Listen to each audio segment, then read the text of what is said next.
भोलेनाथ ने, भगवान शिव ने अपने गले से इस विष को क्यों नहीं उतारा, उसके भी कारण है। उसका कारण क्या है जानते हैं? एक संत कहते हैं, उसका भाव है, भगवान शिव ने अपने गले से नीचे विष को क्यों नहीं उतारा। सब तो नहीं समझ सकते, लेकिन कुछ अगर समझना चाहो तो समझ लो भैया। भगवान शिव ने गले से नीचे इसलिए नहीं उतारा क्योंकि भगवान शिव के हृदय में भगवान नारायण का वास है। और जब भगवान शिव ने सोचा अगर ये विष गया तो भगवान नारायण को कष्ट होगा, इसलिए गले से नहीं उतारा।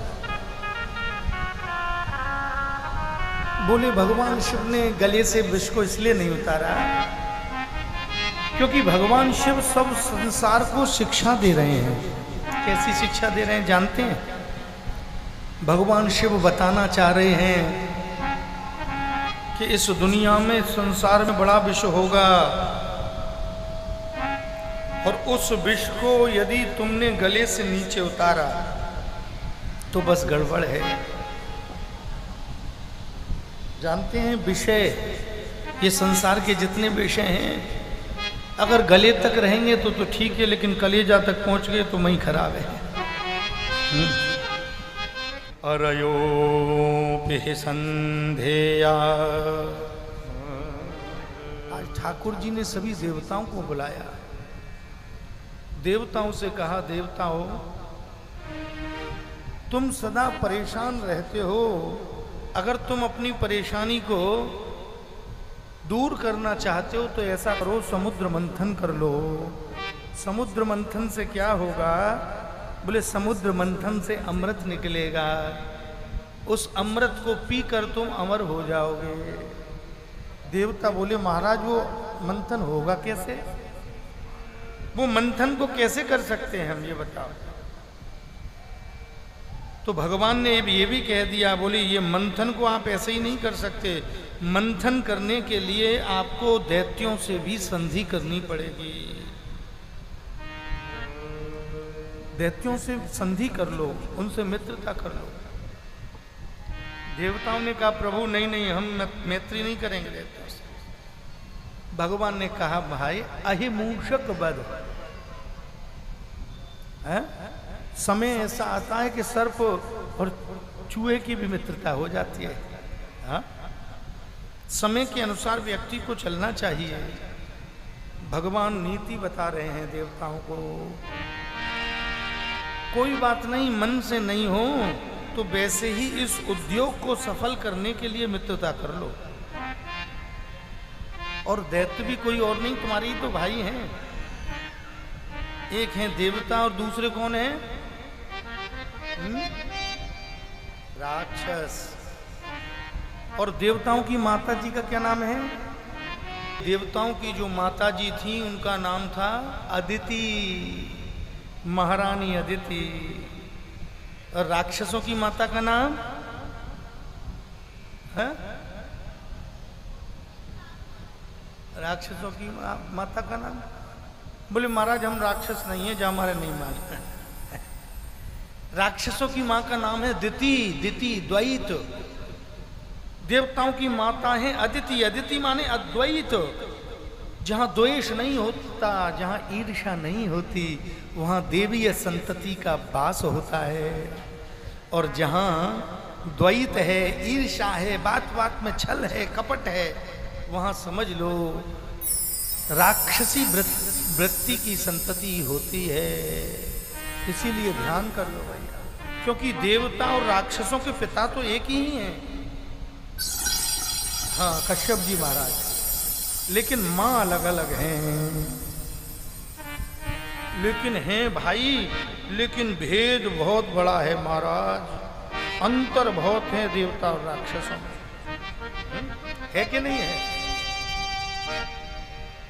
अब तो बोले महाराज कर लो, दैत्यों से संधि कर लो। बोले महाराज संधि कर लेंगे, चलो ठीक है, लेकिन पहले तो तैयार नहीं होंगे। भगवान ने कह दिया, बोले होंगे तैयार, उनको भी लोभ दे देना, अमृत निकलेगा। यहाँ देवता और दानवों की संधि हो गई। सबने कहा समुद्र मंथन करेंगे, समुद्र मंथन से अमृत निकलेगा। और संधि हो गई, महाराज दैत्य भी तैयार हो गए अमृत के लिए। और जब दैत्य तैयार हो गए तो बस समुद्र मंथन कैसे हो महाराज।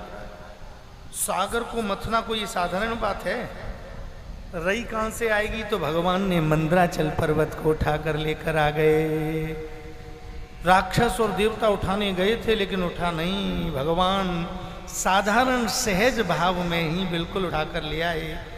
और उस मंदराचल को समुद्र के बीचों बीच, सागर के बीचों बीच उस मंदराचल पर्वत को महाराज विराजमान कर दिया। अब हुआ क्या, सागर के बीचों बीच जब उसको डाला तो वो पर्वत सागर की गहराई में डूबने लगा है। सब देवता बोले महाराज संभालो संभालो भगवान। तो आज भगवान नारायण ने एक अवतार और ले लिया।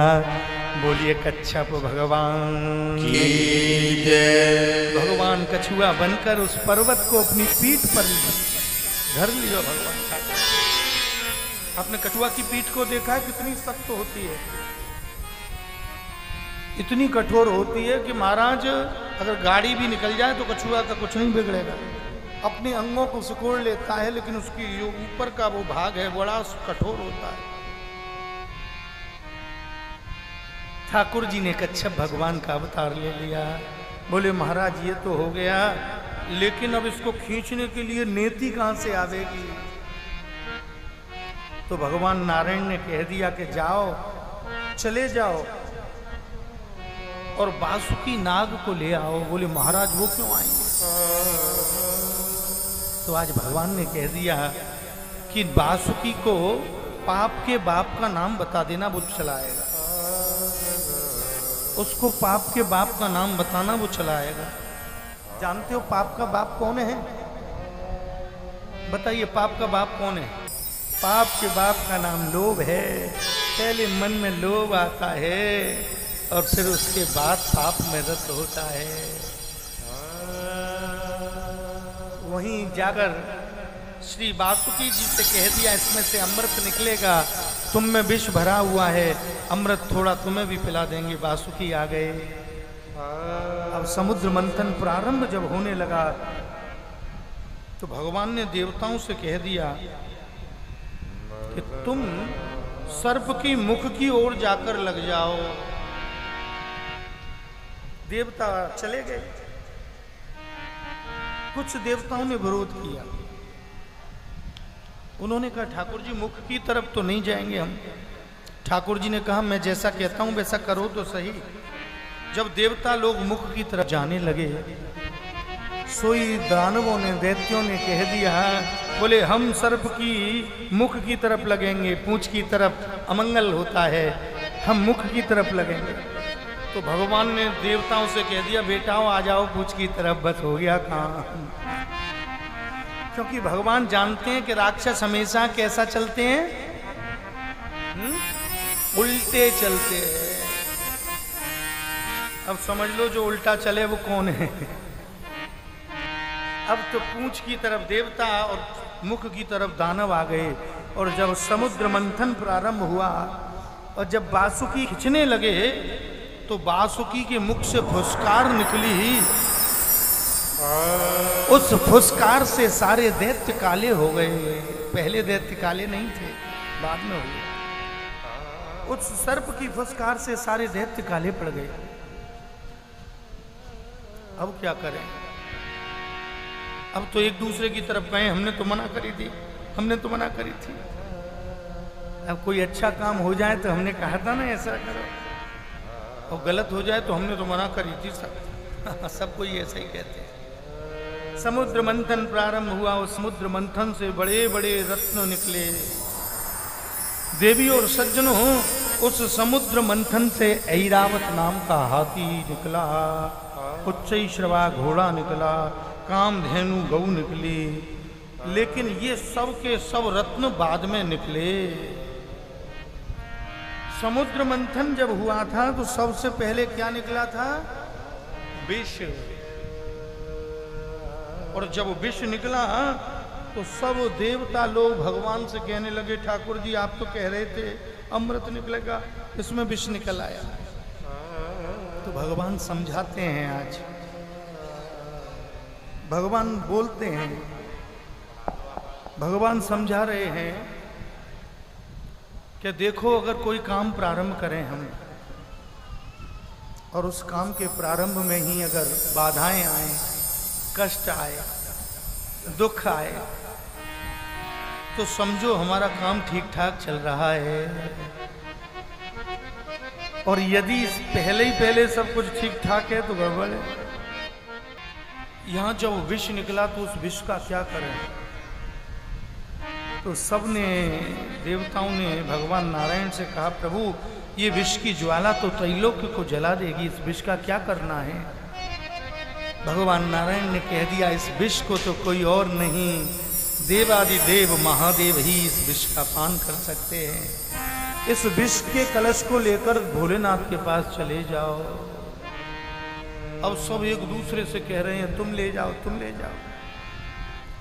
अब कोई महाराज रबड़ी लेकर आवे, कोई मिठाई लेकर आवे तो डिब्बा हर कोई पकड़ने को तैयार। लेकिन अगर वहां में विष है तो सब कहें तुम ले जाओ, तुम ले जाओ। ब्रह्मा जी ने कहा कुबेर जी से कि तुम ले जाओ, कोई बात नहीं। कहना भगवान नारायण ने कह दिया, बोल देना मेरा प्रसाद है। और आज उस विष के कलश को लेकर देवता लोग जा रहे हैं, कहाँ? भगवान भोलेनाथ के पास।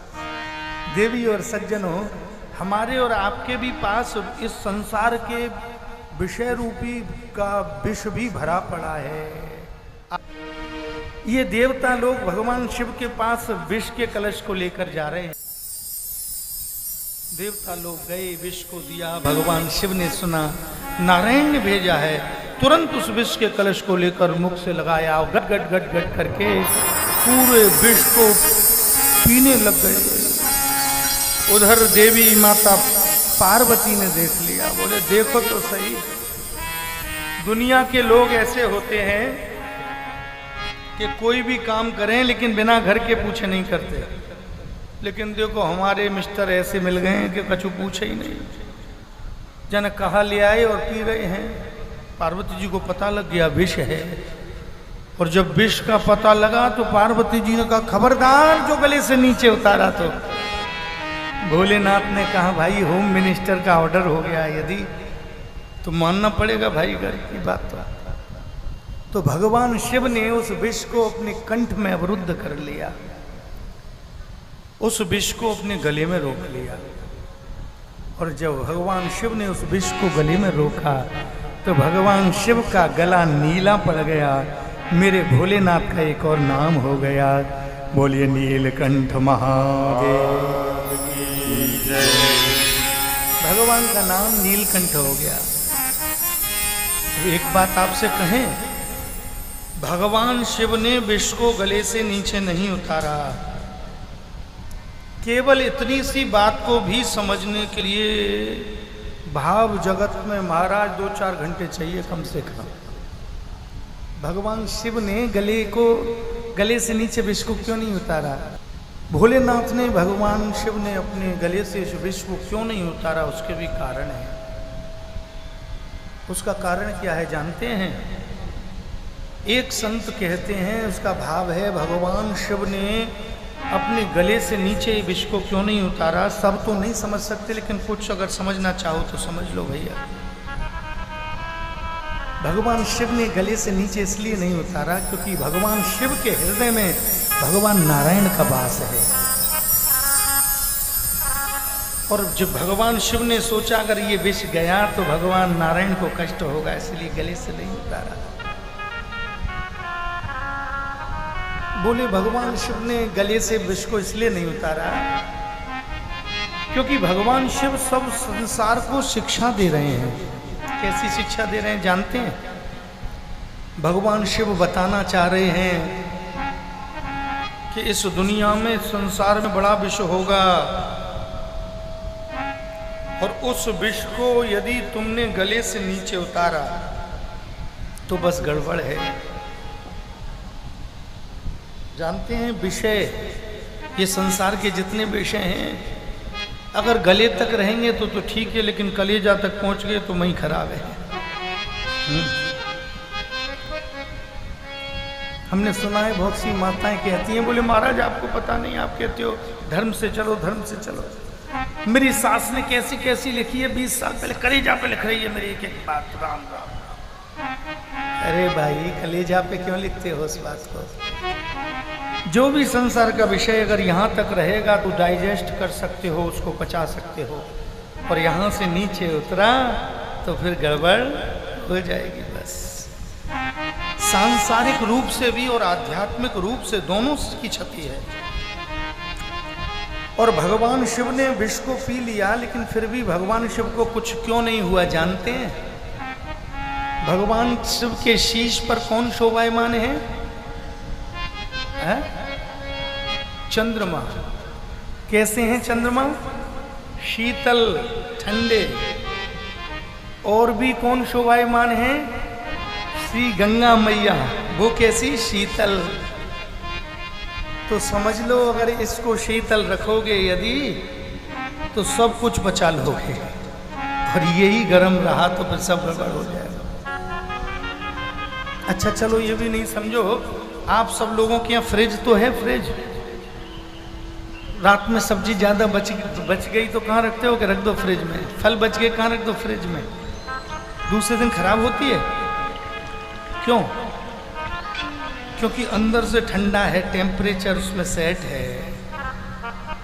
तो फ्रिज तो घर में बहुत बड़ी बड़ी ले आए हो, लेकिन हृदय को जिस दिन फ्रिज बना लोगे बस गोविंद की कृपा बस उसी दिन हो जाएगी। अपने हृदय में शांति सदैव रखो भाई।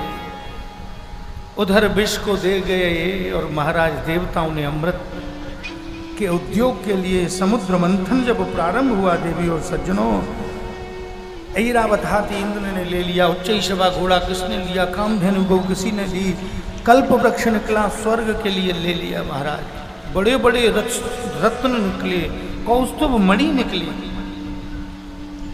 और उसी समुद्र मंथन से महाराज क्या निकली मालूम है? मदिरा निकली, मदिरा। हाँ? और मालूम है ये मदिरा किसके हक में आई, किसके अधिकार में आई? क्योंकि विभाजन हुआ था ना सब सामग्रियों का, ये तुम लोग, ये तुम लोग। तो मदिरा किसने ली? राक्षसों ने। तो सोच लेना भैया, अगर कोई बैठा हो या सुन रहा हो तो जो मदिरा पीता है तो फिर कौन है? फिर कौन? समझ लो